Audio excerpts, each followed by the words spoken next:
You know, if you listen to today's readings, there's a current that runs through all three of them, starting with Moses and then going through Paul and then coming down through this gospel. And that's the word covenant. You notice they each mention a covenant. A covenant's like a contract in a sense.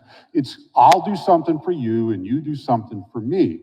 And in the Jewish faith, Abraham entered the first covenant with God.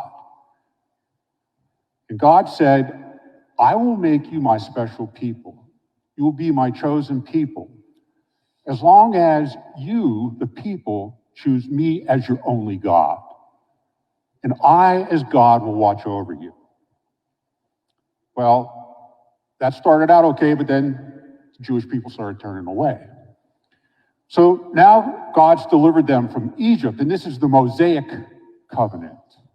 Because Moses is saying to them, look, God will protect us and watch over us and give us what he has promised us as long as we only recognize God as the only God. And they say, okay, if you listen to that. Well, they kind of turned away from that too. So what happens? God says, I'm going to try again. And I'm going to do it a little bit differently this time. You noticed in the reading of Moses that there was a sacrifice. And with a covenant, there always was a sacrifice in the Jewish faith. And it was always entailed the slaughter of a bull or a calf or a goat. And then they took that blood from that animal and they poured some in a bowl, they poured some on the altar, and then they sprinkled it on the people. And that was the sign that your sins were forgiven because you were sprinkled with that blood. Well, God decided to do it differently this time. And what does he do? He sends his son to come to this onto earth and to give us a new covenant, an eternal covenant.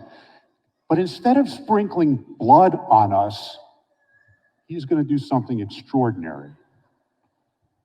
He's going to feed us his body and his blood so that he can be a part of us and not just some splatter on your body, but he can enter into us.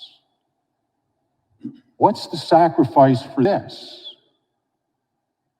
Christ dying and shedding his blood for us. If you notice in the gospel, he's meant, I'm the blood of the covenant, the new covenant, the everlasting covenant.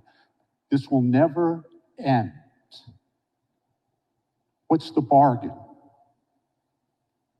I will lead you to the heavenly kingdom.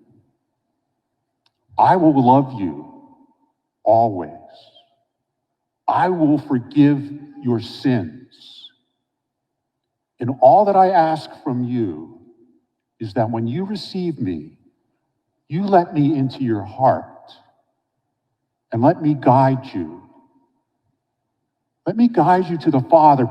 Know that he is the one that sent me and loves you. Honor him. Honor your neighbor. Love your neighbor. Can you imagine what that is? To receive God into ourselves.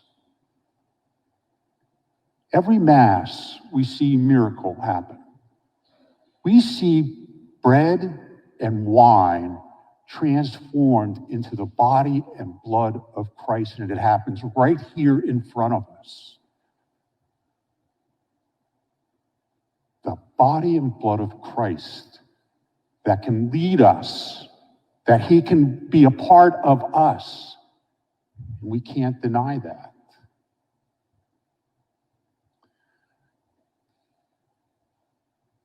I ask for two considerations when you come up today to receive the Eucharist. The first is to remember this. God never ever turned his back on the Jewish people.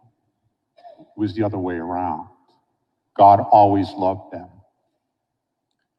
Jesus Christ will never, ever turn his back on you, even if you turn your back on him. That's the first consideration, to remember that. The second is this. When you come up today to receive the Eucharist, are you going to allow Christ to come into your heart and work his magic on you? Or are you going to turn your back on him?